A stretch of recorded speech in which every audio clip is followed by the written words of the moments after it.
Joining us on this and a million other issues. Goodness, we got a lot, as always, to get into. Our good friend Stephen Yates. You can find him on Twitter at YatesComms. He is the senior fellow at the America First Policy Institute and chair of the China Policy Initiative from his Lego bunker, where he is safe from the torrential rain in Texas. Stephen, always good to see you, my friend. I just wanted to get your quick response to that, and then I want to shift everything over to the Pacific. What did you make of that response? Well, I mean, it's really amazing that after all this time, we forget to listen to the entire statement that she gave, because if we listen really, really closely with a special microphone, what she really said is, I don't refer to this area as the Northern Triangle after 10 a.m. today. Prior to 10 a.m. today, none of that counts. I'm starting with a new reset. And so you can really only listen to what I say from 10 a.m. on today. That makes perfect sense. Yeah, that's why we got to make sure we filter that out, that sound for that special microphone. That's because each country's identity. That was just a very lame response from her. So let's switch gears, because obviously your house, foreign policy, worked in the previous administration, the Bush administration. You also had. I mean, you've advised everybody, I think, at this point. There's two things that I see. So I was reading a couple of pieces about how everyone's assuming that China is preparing to go to war. But then I also, right on the heels of that, I hear about how horrible their housing market is. Their economy is on such unstable ground. Their universities are a training ground for hostilities, all this other stuff, et cetera. They've been amending their national defense law. That was something that Gordon Chang had noted, which was effective the first day of last year, transferring powers from civilian to military officials. I mean, is this? I don't want to disregard the steps that they're taking by holding on to, I think, the very comforting thought that their economy could go crashing and burning. But a lot of some of the steps that they're taking that maybe people like me who don't necessarily read that closely in between the lines with what's happening over there, because frankly, we know what we know and we know what we don't. I don't want to miss these a collection of these big red flags that could be forming together to warn us of something potentially horrendous. What are your thoughts on all of this, and just from some of the steps that they're taking to where economically they are now? Yeah, well, I think we have kind of an old model that textbooks were written about, where you had sort of the rise of classical powers and a balance of power and all of that sort of analysis, that we assume certain things about other countries, and we assume that their experience is going to conform with past models from other countries and other parts of the world. That's basically how the modern world created a notion of China, whether the Chinese people wanted it or not. But there's very, very clearly some unhealthy aspects to today's modern China. Xi Jinping is a much more militant, ethno-nationalist. I think it's a fancy name for being racist. And he is definitely running a surveillance state that has problems with its economy. They, for a long time, had quality control problems.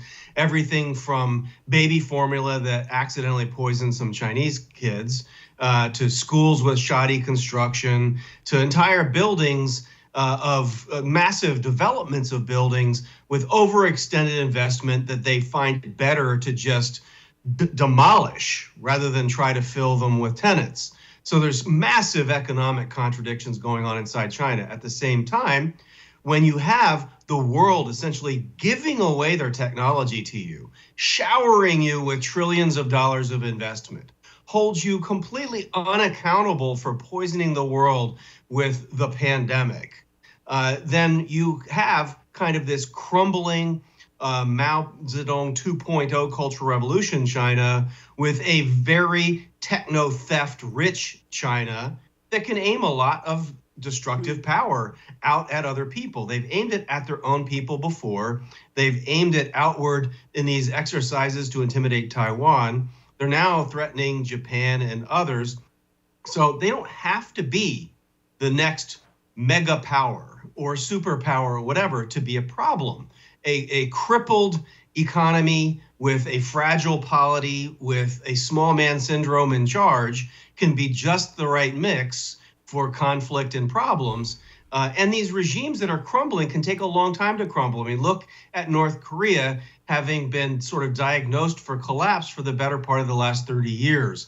and yet it still seems to chug along enough, and it apparently has nuclear weapons on top of it. A lot of that's, I think we because I know we've talked about it before, talking with Stephen Yates, is China needs North Korea to be there as kind of an attack dog for them.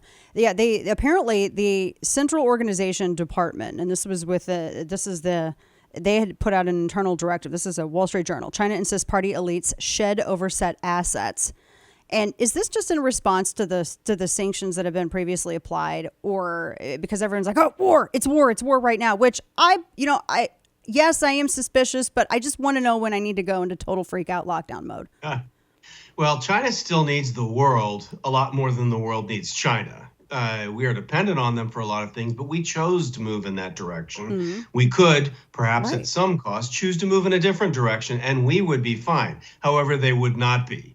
And so there's, I think, a reawakening to vulnerabilities and leverage, certainly since Russia's invasion of Ukraine, when the supposed kitchen sink was thrown at Moscow by way of sanctions and otherwise.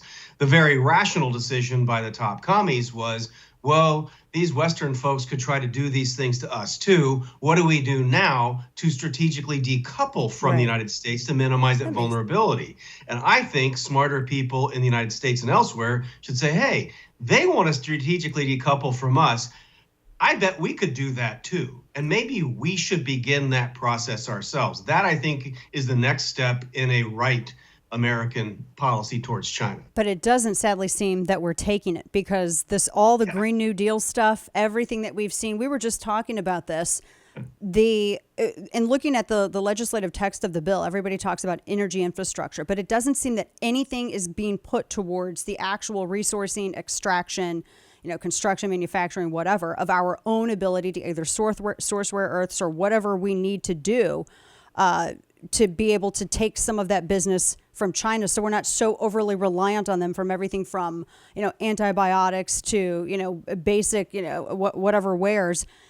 I mean, it seems that we're really getting ready to chain ourselves to them for a foreseeable period in the future with this going on the way. And it looks like the administration has no problems with it. In fact, they were helping facilitate, for instance, China being able to acquire some of these rare earth minerals in the Democratic Republic of Congo. The one that ABC said, oh, here's all these kids digging for cobalt. Apparently, Hunter Biden's firm was responsible for helping to facilitate that deal. They stand to make a lot of money. Everyone's walking blindly into this. So are we not going to basically be putting their economy on steroids by facilitating keep these sorts of agreements for green? Yeah, well, the Green New Deal and all that is basically just a dusted off version of what the establishment policy has been, which has, in fact, created the global export platform that is today's China. Of course, they want to savage us with all kinds of woke principles or guidelines on how companies can behave in America. They apply none of those standards to the dealing of business in China. But there's frankly a lot that America could do on its own, and we all know what some of those things are. We, of course, should be using the endowment that God created for us to use. The United States is actually among the cleanest of powers in the history of the world in terms of using resources. And of course, we should refine those things here instead of shipping them halfway around the world to have them refined by a commie without quality control to then pay to have them shipped back to us. These things are not rocket science, and we know what we could do is the blinders of what my friend calls the Church of the Sun God, where everyone worships the weather and says, no, we're going to do these things to debilitate ourselves, enable the world's biggest polluter and biggest human rights violator, biggest intellectual property thief. But let's keep going down that road because I don't know why. An apparent UN Human Rights Council member as well. Talking with Stephen Yates here. One last thing for you, Stephen. We always appreciate your time with us. This, I kind of wanted to switch just really quickly and touch on everything that's been happening in Ukraine. This story was very interesting. His ally, Alexander Dugin, apparently him and his daughter were going somewhere. They switched cars at the last minute, and the car that she was in that was supposed to have Dugin, Alexander Dugin himself in it, was blown up. He's called Russia's Putin, Russia's Rasputin. So he's the Rasputin to Putin. Interesting. And he's wanting complete and all vengeance for this. This coupled with all these stories about Putin's health, them basically running through all of their young men to feed through the meat grinder of attacking Ukraine. Is he at the point where he's got to make a decision, either give up or, I really don't know what other decision he has at this point. This is not sustainable. It doesn't seem sustainable, but like we said, with North Korea and other places, these bad models can grind on for a long time. They don't face accountability internally, and a lot of the free world will breathe life into these empires to continue to grind on for a time. We don't see Europe holding fast and strong on the economic warfare with Russia, comparable to Russia's warfare on Ukraine. You don't see Europeans stepping up to give more aid and assistance to the Ukrainian people, whether it's humanitarian or economic development wise. You still see Uncle Sam way out in front of all of Europe combined on military, humanitarian, and economic development assistance.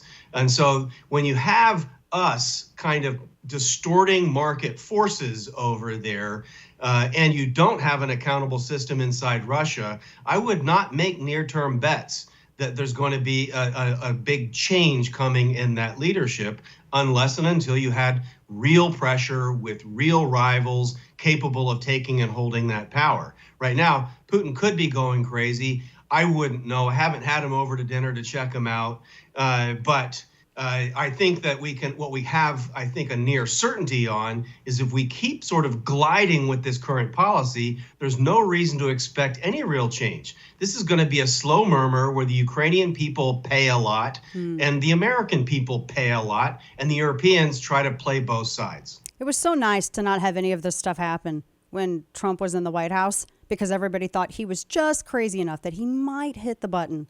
And, bombs would go off everywhere. Nobody knew. So nobody did anything until this guy, President McCheese, gets into the office. I don't know. Stephen Yates, as always, at YatesComs on Twitter. He's got great analysis. You need to go read it. Thank you so much for your time. Good to see you, my friend. Thank you, Dana. Take care. You too.